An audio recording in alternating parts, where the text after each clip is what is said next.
Assalamualaikum warahmatullahi wabarakatuh.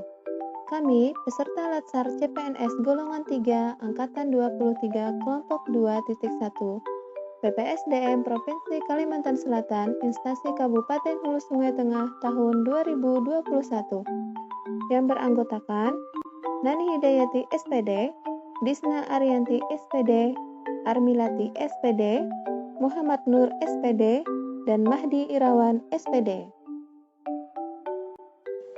Pada video kali ini, kami akan memaparkan minmap tentang implementasi Wall of Government atau WOG di era transformasi digital sesuai dengan potensi lokal di wilayah Kabupaten Hulu Sungai Tengah.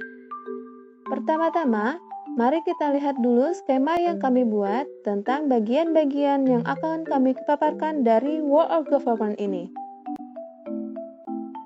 Yang pertama, yaitu pengertian dan konsep Wall of Government. Yang kedua, pentingnya Wall of Government. Ketiga, pola pelayanan publik. Keempat, praktik Wall of Government dalam pelayanan publik. Dan yang kelima, yaitu implementasi Wall of Government berbasis digital di Kabupaten Hulu Sungai Tengah. Teman-teman, mari simak penjelasan dari kami. Pada bagian pertama, ada pengertian dan konsep WOG. Apa itu Wall of Government atau WOG? Wall of Government adalah pendekatan penyelenggaraan pemerintah yang menyatukan upaya kolaboratif pemerintah dari keseluruhan sektor dalam ruang lingkup yang lebih luas.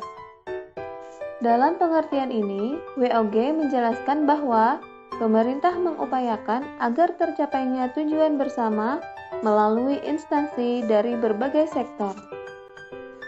Kemudian, konsep dari Wall of Government yaitu sebagai perspektif baru dalam menerapkan dan memahami koordinasi antar sektor. Wall of Government memiliki karakteristik integrasi institusi atau penyatuan pelembagaan baik secara formal maupun informal dalam satu wadah. Terdapat beberapa alasan yang menyebabkan mengapa WOG penting dan tumbuh sebagai pendekatan yang mendapatkan perhatian dari pemerintah. Pertama, adanya faktor-faktor eksternal seperti dorongan publik dalam mewujudkan integrasi kebijakan, program pembangunan, dan pelayanan agar tercipta penyelenggaraan pemerintahan yang lebih baik. Selain itu, perkembangan teknologi informasi, situasi dan dinamika kebijakan yang lebih kompleks juga mendorong pentingnya WOG dalam menyatukan institusi pemerintah sebagai penyelenggara kebijakan dan layanan publik. Kedua, terkait faktor-faktor internal seperti adanya fenomena ketimpangan kapasitas sektoral yang berpotensi untuk berseberangan dalam kepentingan jangka pendek dan jangka panjang.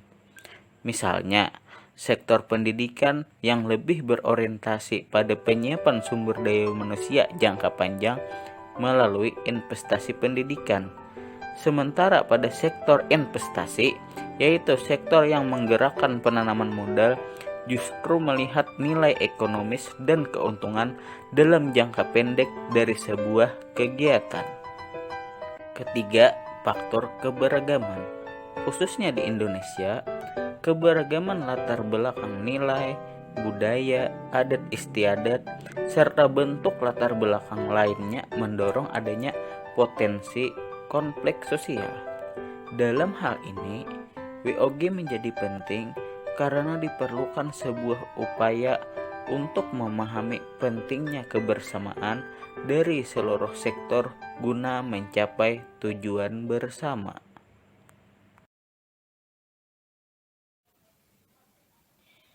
Adapun berdasarkan polanya, pelayanan publik dapat dibedakan dalam 5 macam. Yang pertama, pola pelayanan teknis fungsional, yaitu suatu pola pelayanan publik yang diberikan oleh suatu instansi pemerintah sesuai dengan bidang tugas, fungsi, dan kewenangannya. Contohnya, pemungutan pajak PPh yang dilakukan oleh kantor pelayanan pajak Pratama. masyarakat pengguna izin untuk mengurus permohonan izinnya walaupun belum mengurangi jumlah rantai birokrasi izinnya.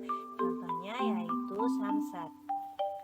Pola yang ketiga yaitu pola pelayanan satu pintu, merupakan pola pelayanan masyarakat yang diberikan secara tunggal oleh suatu unit kerja pemerintah berdasarkan pelimpahan wewenang dari unit kerja pemerintah terkait lainnya yang bersangkutan. Contohnya penerbitan BPKB di Polda. Yang keempat ada pola pelayanan terpusat, yaitu pelayanan masyarakat yang dilakukan oleh suatu instansi pemerintah yang bertindak selaku koordinator terhadap pelayanan instansi pemerintah lainnya yang terkait dengan bidang pelayanan masyarakat yang bersangkutan. Contohnya pengurusan paspor di kantor imigrasi. Dan yang kelima yaitu pola pelayanan elektronik. Pola pelayanan ini yang paling maju dengan menggunakan teknologi informasi dan komunikasi. Contohnya seperti aplikasi yang disediakan pemerintah seperti e-Samsat dan e-Paspor. Praktik WOG dalam pelayanan publik ada 4. Yang pertama, pelayanan yang bersifat administratif, yaitu pelayanan publik yang menghasilkan berbagai produk dokumen resmi yang dibutuhkan warga masyarakat. Misalnya KTP, status kewarganegaraan, status usaha, surat kepemilikan, dan lain-lain. Yang kedua, pelayanan jasa, yaitu pelayanan yang menghasilkan berbagai bentuk jasa yang dibutuhkan warga masyarakat, seperti pendidikan, kesehatan, ketenagakerjaan, perhubungan, dan lain-lain. Yang ketiga, pelayanan barang, yaitu pelayanan yang menghasilkan jenis barang yang dibutuhkan warga masyarakat, seperti jalan, perumahan, jaringan telepon, listrik, air bersih, dan seterusnya. Yang terakhir, pelayanan regulatif, yaitu pelayanan melalui penegakan hukuman dan peraturan perundang-undangan, maupun kebijakan publik yang mengatur sendi-sendi kehidupan masyarakat. Implementasi penerapan Whole of Government berbasis digital di Kabupaten Hulu Sungai Tengah. Berikut di antaranya. Yang pertama, Apam Barabai. Apam Barabai merupakan aplikasi pasien dan aduan masyarakat Barabai yang digunakan untuk pelayanan di Rumah Sakit Haji Damanhuri Barabai. Aplikasi ini diperuntukkan bagi pasien yang ingin mendaftar secara online di Rumah Sakit Haji Damanhuri Barabai. Jadi, melalui platform aplikasi Android, masyarakat dapat mengetahui poliklinik yang buka, jadwal dokter, riwayat perawatan, informasi kamar inap, dan nomor antrean yang didapat. Kemudian, di dalam fitur ini juga ada saran atau aduan jika terdapat keluhan dan ketidakpuasan terhadap layanan di Rumah Sakit Haji Damanhuri Barabai.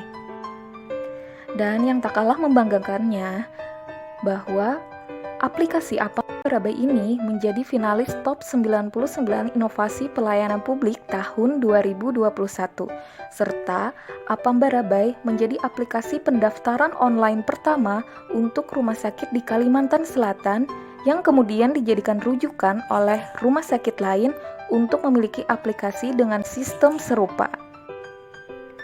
Jadi, penggunaan media elektronik atau digital dalam pemberian pelayanan juga sebagai bentuk transparansi dan optimalisasi sehingga secara langsung dapat dirasakan oleh masyarakat.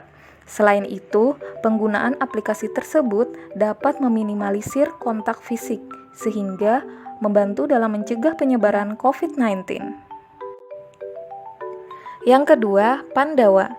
Pandawa merupakan fitur layanan BPJS Kesehatan Cabang Barabai, yaitu pelayanan administrasi melalui WhatsApp. Fasilitas ini digunakan untuk mempermudah berbagai macam kepentingan pengurusan administrasi di BPJS Kesehatan yang terkendala jarak dan waktu. Dengan panduan dari admin, Pandawa sangat mempermudah kita dalam melengkapi persyaratan yang diperlukan, seperti pendaftaran baru, pemindahan peserta, ubah vaskes, dan lain-lain. Proses pelayanannya pun cepat, sehingga tidak memakan waktu yang signifikan. Hal ini juga mendukung pelayanan berbasis jarak jauh, sehingga penyebaran COVID-19 dapat ditekan. Berikutnya, yang ketiga, lapor. Lapor singkatan dari Layanan Aspirasi dan Pengaduan Online Rakyat. Lapor adalah layanan penyampaian semua aspirasi dan pengaduan masyarakat Indonesia, khususnya pada Kabupaten Hulu Sungai Tengah. Pengelolaan pengaduan pelayanan publik di setiap organisasi penyelenggara di Indonesia belum terkelola secara efektif dan terintegrasi. Oleh karena itu, untuk mencapai visi dalam good government, maka perlu untuk mengintegrasikan sistem pengelolaan pengaduan pelayanan publik dalam satu pintu. Tujuannya, masyarakat memiliki satu saluran secara nasional. Hal-hal yang dapat dilaporkan pada aplikasi ini berupa pengaduan, aspirasi, dan permintaan informasi. Aplikasi ini terintegrasi dengan 48 SKPD yang ada di Kabupaten Hulu Sungai Tengah. Dan manfaat dari fitur ini adalah penyelenggara dapat mengelola pengaduan dari masyarakat secara sederhana, cepat, tepat, tuntas, dan terkoordinasi dengan baik. Keempat, e-layanan. E-layanan merupakan aplikasi pelayanan kepegawaian dengan menggunakan sistem tracking proses administrasi. Jadi, setiap pegawai yang mengajukan pelayanan ke BKPSDMD akan mengetahui sampai mana proses berkas atau layanan tersebut dikerjakan. Dan yang kelima, Simpek. Simpek merupakan sistem informasi manajemen kepegawaian yang dikembangkan oleh BKPSDMD Kabupaten Hulu Sungai Tengah untuk memberikan informasi, data-data, dan kegiatan kepegawaian di lingkungan pemerintah Kabupaten Hulu Sungai Tengah. Terima kasih telah menyaksikan pemaparan singkat mind mapping kami terkait implementasi whole of government di era transformasi digital sesuai dengan potensi lokal. Semoga dapat bermanfaat bagi kita semua. Wassalamualaikum warahmatullahi wabarakatuh.